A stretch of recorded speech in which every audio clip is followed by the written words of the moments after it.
আসসালামু আলাইকুম সবাইকে। সবাই কেমন আছেন? আশা করি সবাই অনেক বেশি ভালো আছেন। আমার পাখির বাড়িতে আপনাদের সবাইকে স্বাগতম। আমি আজকে ফুল সেটআপ দেখাবো, আমার পাখির বাড়ির বিস্তারিত আপনাদেরকে জানাবো। সবাই ভিডিওটির সাথে থাকবেন, অবশ্যই শেষ পর্যন্ত দেখবেন, যেহেতু ভিডিওটি একটু লং হইতে যাচ্ছে আজকের ভিডিওটি। আপনারা জানেন আমি শর্ট ভিডিও তৈরি করি, লং ভিডিও একেবারেই তৈরি করি নাই। এটাই আমার প্রথম লং ভিডিও। তো চলেন শুরু করা যাক। প্রথমেই আমি এই পাখি দিয়ে শুরু করি। আপনারা জানেন এই বক্সে আমার একটি টেম করা লাভবার্ড পাখি আছে। এই বক্সে টোটাল 6টি ডিম ছিল, আর ইতিমধ্যে 5টি ডিম ফুটে গেছে। মাশাআল্লাহ, দেখেন পাখির বাচ্চাটিকে খাওয়াচ্ছে তার মা। এই যে দেখেন এখানে টোটাল 5টি বাচ্চা রয়েছে। আলহামদুলিল্লাহ, 6টি ডিমের মধ্যে 5টি ডিম থেকে বাচ্চা বের হয়েছে, আর একটি ডিম এই যে উপরে রেখেছি, এই ডিমটা নষ্ট হয়ে গেছে। আমি আজকে আপনাদের সামনেই এই ডিমটা ফাটিয়ে দেখাবো যে নষ্ট হয়ে গেছে। তো মাশাআল্লাহ, এই পাখিটির জন্য দোয়া করবেন, সুন্দর করে ওনারা বাচ্চা ফুটিয়েছে এবং দেখি বাচ্চাগুলা সার্ভাইভ করতে পারে কিনা। তো চলেন ডিমটি ফাটানো যাক। এই হচ্ছে ডিম। এখানে ডিমটি অলরেডি আগে একটু ফেটে গেছিল, এই কারণেই হয়তো নষ্ট হয়ে গেছে। তো আমি আপনাদের সামনে একটু ফাটিয়ে দেখাচ্ছি। ডিমটা আসলে একেবারেই নষ্ট হয়ে গেছে। এই যে দেখেন ডিমের ভেতরে অলরেডি বাচ্চাও ছিল, বাট বাচ্চাটি ডিমের মধ্যে মারা গেছে। এই যে বাচ্চাটি দেখা যাচ্ছে, বাট দুর্ভাগ্যবশত বাচ্চাটি মারা গেছে ডিমের ভিতরেই। আমার পাখির বাড়িতে আমি এখন রাগিনীকে দেখাবো। এই রাগিনীও মাশাআল্লাহ বাচ্চা ফুটিয়েছিল, বাট উনি 2টি ডিম দিয়েছিল, তার মধ্যে একটি মাত্র ফার্টেল হয়েছিল। এই যে রাগিনী বের হয়ে আসছে এবং রাগিনীর হাজবেন্ড ওই যে মাত্র বের হইলো। আমি যদি বাচ্চাটি দেখাই, এই যে দেখেন ছোট্ট একটি বাচ্চা ঘোরাঘুরি খাচ্ছে বক্সের ভিতরে, আর ওনারা হচ্ছে এই যে বাবা, আর এইটা হচ্ছে মা। দেখেন পাখির কি কিচির মিচির লাগিয়েছে, আমি ঠিক মতো ভিডিওই করতে পারতেছি না।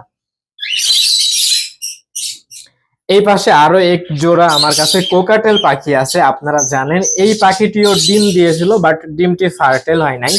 এই পাখির ডিমটা আমি 15 দিন পরে সরিয়ে আমি এই পাখির বক্সে রেখে দিই। এই পাখিটিও মাশাআল্লাহ ডিম দিয়েছে। আপনাদেরকে একটু যদি দেখাই যে ইনারা ডিম দিয়েছে কত সুন্দর। এই যে দেখেন টোটাল 4টি ডিম দিয়েছে, আর একটি ডিম হচ্ছে কোকাটেল পাখির ডিম আমি এই বক্সে দিয়ে দিয়েছি। তো দেখা যাক ডিমটি ফার্টেল হয় কিনা। যদি ঠিক মতো মিটিং করে থাকে তাহলে আমি আশা করি ডিমটি ফার্টেল হবে। এই পাখির পেয়ারটি এই যে দেখতেছেন, আমি কিছুদিন আগেই কিন্তু এই পাখির পেয়ারটি কিনি 2টি বাচ্চা সহকারে। এই যে তার বাচ্চা 2টি আমি সরিয়ে খাঁচার মধ্যে রেখে দিছি। আর এই কোকাটেলের জোড়াটি হচ্ছে আমার টেম করা কোকাটেল পাখি। আমি এই দুইটাকে বাচ্চা কিনি অনেক ছোট কাল থেকেই আমি লালন পালন করতেছি। মাশাআল্লাহ, ওনারা দুইজন এখন অনেক বড় হয়ে গেছে। আর এই যে হচ্ছে আমার একটি মাত্র টিয়া পাখি এখানে, এইটি হচ্ছে মেল টিয়া পাখি। এনার ফিমেল কিনবো আমি অতি শীঘ্রই, আপনাদেরকেও দেখাবো ভিডিও করে। কিছুদিন আগে আপনারা দেখেছেন এই পাখিটির পশম পড়ে গিয়েছিল, বাট এখন দেখেন আলহামদুলিল্লাহ কত সুন্দর দেখতে হয়েছে। যাই হোক, আর এই পাখিগুলা হচ্ছে ডিম দিয়েছিল, বাট ডিমগুলা ফার্টেল হয় নাই। এই যে এখানে আরেক জোড়া পাখি আছে, এই পাখিটাও ডিম দিয়েছিল, কিন্তু ডিমগুলা ফার্টেল হয় নাই। এবং এইখানে আরো এক জোড়া আছে, আপনাদেরকে দেখিয়েছিলাম। এই 3 জোড়া পাখি টোটাল 15টি ডিম দিয়েছিল, বাট একটি ডিমও ফার্টেল হয় নাই। আর এই পাখিগুলা এখনো ডিম দেয় নাই। এখানে এক জোড়া পাখি আছে, বাট ডিম দেয় নাই। কিন্তু বাজরিগার পাখি মাশাআল্লাহ বাচ্চাও দিয়েছে, আপনাদেরকে এর আগে দেখিয়েছি। এই যে দেখেন এই বক্সে 2টি বাচ্চা আছে। মাশাআল্লাহ দেখেন বাচ্চাগুলা কত হেলদি। আমি যদি একটু বের করি বাচ্চাগুলাকে, দাঁড়ান আপনাদেরকে বের করে দেখাই একটু। এই যে দেখেন বাচ্চাগুলা কত সুন্দর হেলদি। ওই বক্সে আরো একটি বাচ্চা আছে, আপনাদেরকে ওইটাও দেখাইতেছি।